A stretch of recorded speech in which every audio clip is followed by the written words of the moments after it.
Ang nais nating ipaalala una sa aking sarili bago sa ating lahat ay pinamagatang tatahirul qulub. Huwa quwwatut taubah wal istighfar. Ang lakas ng pagbabalik loob natin sa lahat ng ating mga nagawang pagkakamali at kasalanan. At ang lakas ng paghingi natin ng kapatawaran sa ating mga kasalanan sa Allah ay walang iba kundi ang pagdadalisay sa ating mga puso. Sa araw ng muling pagkabuhay mga kapwa ko alipin ng Allah subhanahu wa ta'ala ay walang tagumpay at walang kaligtasan liban na lamang sa pusong malinis. Sa araw ng muling pagkabuhay hindi maliligtas ang kahit na sino man. Liban na lamang kung sino ang dumating sa Allah subhanahu wa ta'ala na dalisay at malinis ang kanyang puso. Katulad na lamang ng panalangin ni Ibrahim alayhi salatu wassalam. Matatagpuan sa Suratul Syu'ara. Wala tukhzini yawma yub'athun. At ya Allah, wag mo akong ipabilang sa mga tao na kung saan ipapahiya mo sa araw ng muling pagkabuhay muli. Huwag mo kong ipabilang ya Allah sa mga tao na babangon sa kanilang mga libingan na kaaba-aba, kahiya-hiya. Huwag mo kong ipabilang sa kanila ya Allah. Yawma la yanfa'u malu wala banun. At ganun din ya Allah, sa araw na yun walang makakapagligtas. Ultimo ang kanilang mga anak, ang kanilang mga asawa, ang kanilang mga kayamanan. Wala nang saysay sa kanila. Illa man atallaha biqalbin salim. Maliban na lamang sabi ng Allah sa mga tao na dumating sa akin na matay na sila ay mayroong malinis at dalisay na puso. Kaya naman mga kapwa ko alipin ng Allah, napakadelikado na kung saan palasamba tayo pero madumi ang puso natin sa kapwa nating Muslim. Napakadelikado nito sapagkat kapag nasira ang puso mo, ang lahat ng ibada ay sira. Anong sinabi ng mahal na propeta Muhammad sallallahu alaihi wasallam? Mayroon dyan sa ating parte ng katawan na kung saan isang laman. Na kapag ito ay nasira lahat ng iyong parte ng katawan. Lahat ng gawain mo. At ang kapag ito naman ay naging matuwid, ang lahat ng pagsamba mo sa Allah, ang lahat ng gawain mo ay magiging matuwid. Ala wahiyal qalb. Ito ay ang puso, sabi ng mahal na propeta Muhammad sallallahu alaihi wasallam. Kaya kinakailangan mga kapwa ko alipin ng Allah na dalisayin natin ang ating mga puso. Linisin natin ang ating mga puso sapagkat ito ang magbibigay sa atin ng kapurihan sa Allah subhanahu wa ta'ala. At mataas na paningin ng Allah subhanahu wa ta'ala ay makukuha natin sa pamamagitan ng pagkakaroon ng malinis at dalisay na mga puso. Sa isa pang hadith, tinanong nila ang mahal na propeta Muhammad sallallahu alaihi wasallam. Hadith na mula kay Abdullah bin Umar radiyallahu an. Qila li Rasulillah sallallahu alaihi wasallam ayyun nasi afdal. Tinanong nila ang mahal na propeta Muhammad sallallahu alaihi wasallam, ya Rasulullah, sino ang pinaka-the best, pinaka-mainam sa lahat ng tao? So sabi ng mahal na propeta Muhammad sallallahu alaihi wasallam, kullu makhmumil qalbi saduqul lisan. Ang pinaka-mainam na tao, the best sa lahat ng tao, sa lahat ng nilalang, sabi ni propeta Muhammad sallallahu alaihi wasallam, ay siya ay merong makhmumul qalb at saduqul lisan. Merong matuwid na dila at mayroong dalisay na puso. So sabi ng mga sahaba, sabi nila, ya Rasulullah, qalu saduqul lisani na'rifu, fama makhmumul qalb. Ya Rasulullah, alam namin, yang sinasabi mo na matuwid ang kanyang pananalita, matuwid ang kanyang mga salita, maganda ang kanyang pananalita. Pero yung sinasabi mong makhmumul qalb, sino yan ya Rasulullah? So ang tugon ng mahal na propeta Muhammad sallallahu alaihi wasallam, qal huwa at-taqiyyu an-naqiyyu la ithma fihi wala baghya wala ghilla wala hasad. Yan sabi ni propeta Muhammad, ang makhmumul qalb na tinutukoy diyan ay ang puso na kung saan mayroong pagkapuno ng pagkatakot at pagsunod sa Allah subhanahu wa ta'ala, na kung saan malayo sa pagkakasala, malayo sa pagmamalaki, at malayo sa pagkamainggitin. Yan ang tunay na pinakadabis na tao, sabi ni Propeta Muhammad. Ang kanyang puso ay punong-puno ng pagkatakot sa Allah at pagsunod sa Allah sa mga sunnah ni Propeta Muhammad sallallahu alaihi wasallam, at ganun din wala sa kanyang puso ang paggawa ng kasalanan. Kung makakagawa man siya ng kasalanan, wa atbi'ha hasanatan tamhuha, kanya itong agad sinusundan ng kabutihan. Kapag na-realize niya na siya ay nakagawa ng kasalanan, agad siyang nagbabalik loob sa Allah. Ya Allah, patawarin mo ko, Ya Allah. At agad siyang gumagawa ng mabubuting gawain, sapagkat nabubura ng mga mabubuting gawain ang mga pagkakasala natin. Kaya marapat sa bawat isa sa atin, once na nakagawa tayo ng isang kasalanan, nakalibak, astaghfirullah. Kapag may nabanggit kang tao, subhanallah, astaghfirullah. Ya Allah, patawarin mo ko, Ya Allah. Nahulog ako sa patibong ni Satanas. Sa pamamagitan nun, sabi ng mahal na Propeta Muhammad, mabubura yun kaagad. Mawawalan ka na ng pananagutan doon, insyaAllah subhanahu wa ta'ala, kung papahintulutan ng Allah subhanahu wa ta'ala. Yan ang makhmumul qalb, pinaka-the best sa lahat ng nilalang. Sabi ni Propeta Muhammad, ay ang tao na dalisay ang kanyang puso punong-puno ng pagkatakot at pagsunod sa Allah subhanahu wa ta'ala. Wala hasad. At wala sa puso ng tao na yan ang pagkainggit sa kanyang kapwa-tao. Sapagat ang pagkainggit, mga kapwa ko alipin ng Allah subhanahu wa ta'ala, ay isa sa mga pinakamalaking kasalanan. Wa min sifatil qalbil makhmum ay yakuna khaliyan min al-hasad. Kabilang sa mga sifat, palatandaan ng mabuting puso, o mabuting tao na mayroong mabuting puso, ay malayo siya sa pagkamainggitin. Hindi niya kinakainggitan ng sino man na mas mataas sa kanya, mas mayaman sa kanya, mas gwapo sa kanya, mas maganda sa kanya. Wala siyang kinakainggitan. Yan ang tunay na dalisay ang kanyang puso, sabi ng mahal na Propeta Muhammad sallallahu alaihi wasallam. At hindi niya kinakasuklaman ang lahat ng biyayang nakikita niya sa kapwa niya tao.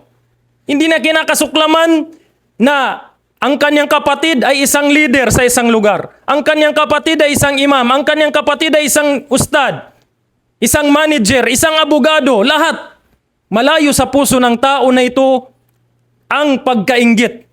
Sapagat itong pagkainggit, mga kapwa ko alipin ng Allah, fa innal hasada maradun azim. Tunay na ang pagkainggit ay sakit na pinakadakila. Napakalaking sakit ito. Wadaun khatir. At napakadelikadong sakit. Napakadelikadong sakit ang pagkamainggitin. Na kung saan ang resulta nito, ang resulta ng pagkainggit sa isang tao, ay maaari niyang mapatay ang kanyang sarili. Aw yaqtul nafsa. Maaari niyang mapatay ang kanyang sarili. Katulad na lamang ng kwento sa panahon ni Mu'tasim. Si Mu'tasim ay ika-8 na khalifa sa Islam, sa Dawla Abbasiyya. Merong isang wazir, kanang kamay ni Mu'tasim, na kung saan may katangian na hindi mabuting puso. Inggitero, sakim. Ngayon may isang badu na pumasok kay Mu'tasim. Siya ang khalifa sa araw na yun, sa panahon na yun. At naging close ni Mu'tasim ang badu na ito. Naging close sila. Hanggang sa lagi silang nag-uusap. Hanggang sa mas malapit siya kaysa sa wazir. Kaya yung kanang kamay, sabi niya, delikado ito dahil nawawala ako sa posisyon kung nasaan ako ngayon. Dahil ang napapansin ng aming dato, si Mu'tasim, ang aming khalifa, ay itong badu na ito, nakabago-bago lang dito. So anong ginawa ng wazir ni Mu'tasim?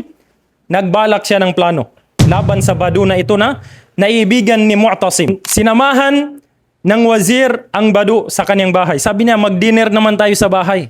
Inimbitahan kita, ha? Pumunta tayo sa bahay. Dahil may plano siyang masama sa badu. Dahil close na close sila sa dato na si Mu'tasim.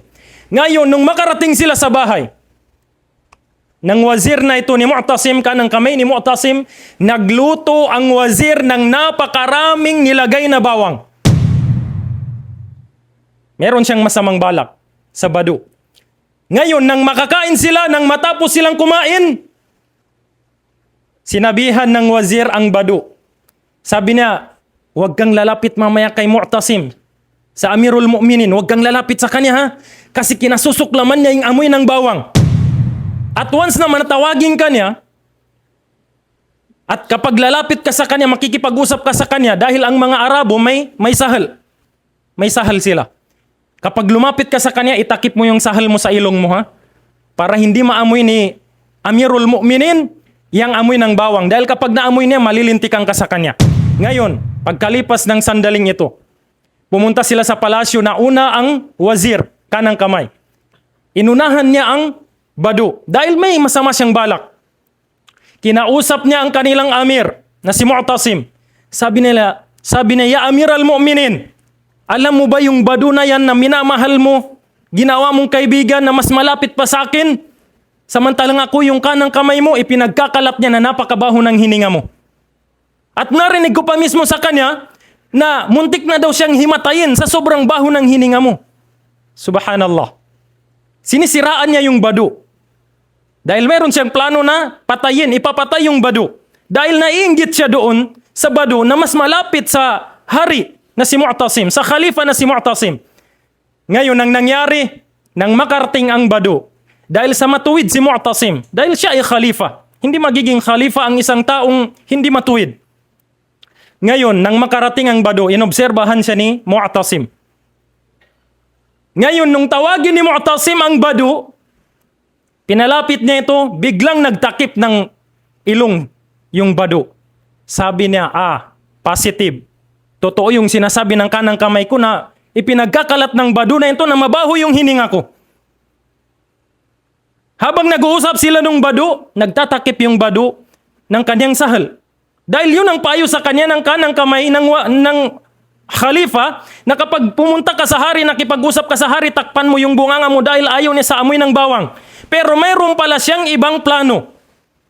Ngayon, ang nangyari, pagkatapos nila mag-usap ni Mu'tasim at yung badu, nagsulat ang hari na si Mu'tasim, ang khalifa na si Mu'tasim sa isang papel. Sapagat plano nang ipaligpit yung badu. Ang laman ng sulat, sino man ang makakapagdala ng sulat na ito, pugutan mo ng ulo. Yun ang laman ng papel. Ngayon, tinawag niya ulit ang badu.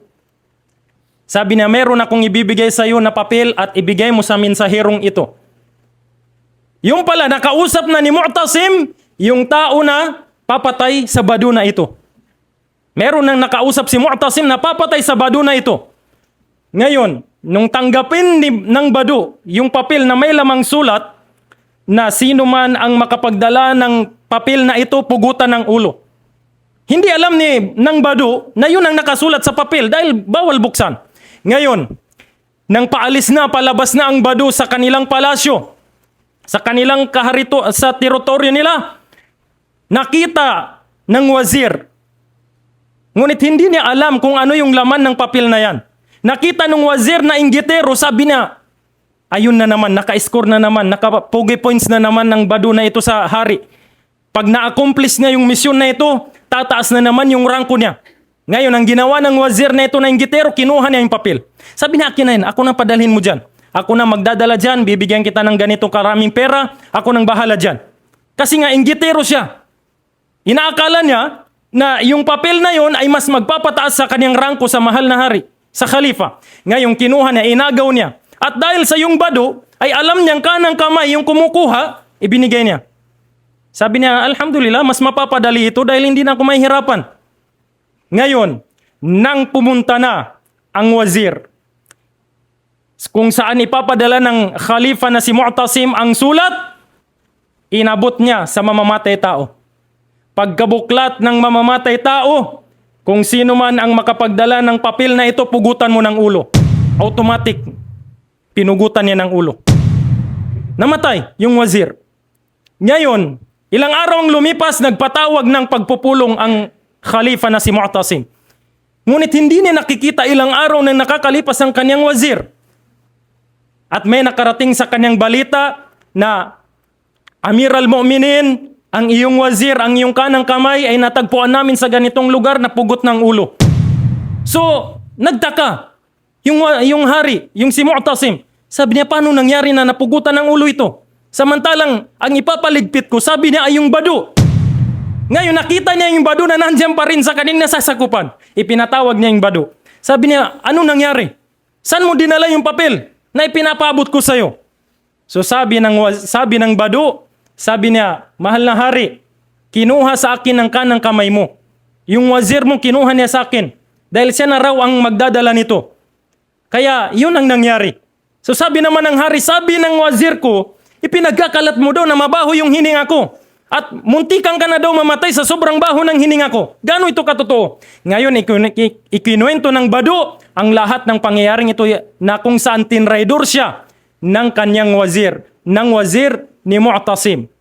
At dito sinabi ng badu na ito, sabi niya, Qatalallahu al-hasad, naway sumpain ng Allah subhanahu wa ta'ala ang pagkainggit. Ma'adala, napakamakatarungan ng pagkainggit, pagiging inggitero. Sapagkat, bada'a bi sahibihi faqatala.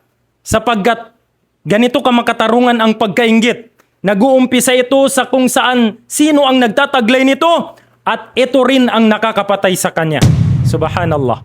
Kaya mga kapwa ko alipin ng Allah, alisin natin sa puso natin ang pagkainggit sapagkat magdudulot ito sa atin ng kasiraan sa ating buhay at maging sa kapatawaran ng Allah subhanahu wa ta'ala ay malayo tayo sa kapatawaran ng Allah subhanahu wa ta'ala. Bilang panghuli mga kapwa ko alipin ng Allah, nabanggit natin kanina na ang pagdadalisay sa ating mga puso ay siyang lakas ng pagtatawbah at paghingi ng kapatawaran sa Allah subhanahu wa ta'ala. Bakit? Dahil kapag hindi malinis ang puso mo, kahit matuklap yung noo mo, kakasudyod, kahit hindi ka na kumain sa buong Ramadan, hindi ka na mag-iftar, dahil sa pagsamba mo sa Allah, hindi yan tatanggapin ng Allah. Pag hindi malinis ang puso mo sa kapwa mo tao. Delikado yan mga kapwa ko alipin ng Allah. Sa hadith, o sa talata, una sa talata, sinabi ng Allah, وَلْيَعْفُوا وَلْيَصْفَحُوا أَلَا تُحِبُّونَ أَن يَغْفِرَ اللَّهُ لَكُمْ. Kayo ay magpatawad, sabi ng Allah. Dalisayin niyo yung mga puso niyo. Magpatawad kayo, magparaya kayo sa sino man tao na nakagawa sa inyo ng kamalian, kasalanan, hinamak kayo, minaliit kayo. Magparaya kayo, magpatawad kayo. Hindi niyo ba naisabi ng Allah na kayo ay aking patawarin? Nangangahulugan na kapag nilinis natin ang ating mga puso sa mga taong nagkasala sa atin, nagpatawad tayo sa mga taong nagkasala sa atin, madali para sa Allah subhanahu wa ta'ala ang pagpapatawad sa atin. Sa hadith, bilang panghuli, bawat araw ng Lunes at Thursday, inaakyat ng mga malaika ang ating mga amal. Maliban sa dalawang tao, sabi ng mahal na propeta Muhammad. Illa rajulun kanat bainahu wa baina akhihi shahna. Maliban sa dalawang tao na merong alitan, sabi ng mahal na propeta Muhammad. Hindi yan tinatanggap sa langit. Yung mga amal nila, yung sala, yung hajj, yung ayuno, lahat, pagjijihad, lahat ng mabuting gawain, hindi yan umaakyat. Anziru hadhaini hatta yastaliha, sabi ng Allah. Antayin nyo muna, uutusan ng Allah, yung mga anghel na nagbubuhat sa ating mga ibada, sa ating mga amal, uutusan ng Allah. Huwag nyong iakyat yan hanggang sa hindi sila magkasundo. Ngayon, delikado tayo. Kapag hanggang ngayon marumi pa rin ang puso natin, paano tatanggapin ng Allah ang pag-aayuno natin, ang tarawih natin, ang tahajjud natin, ang witr natin, ang pagpapagagutob natin, pagpapakauhaw natin at pagtitis natin sa ating mga asawa?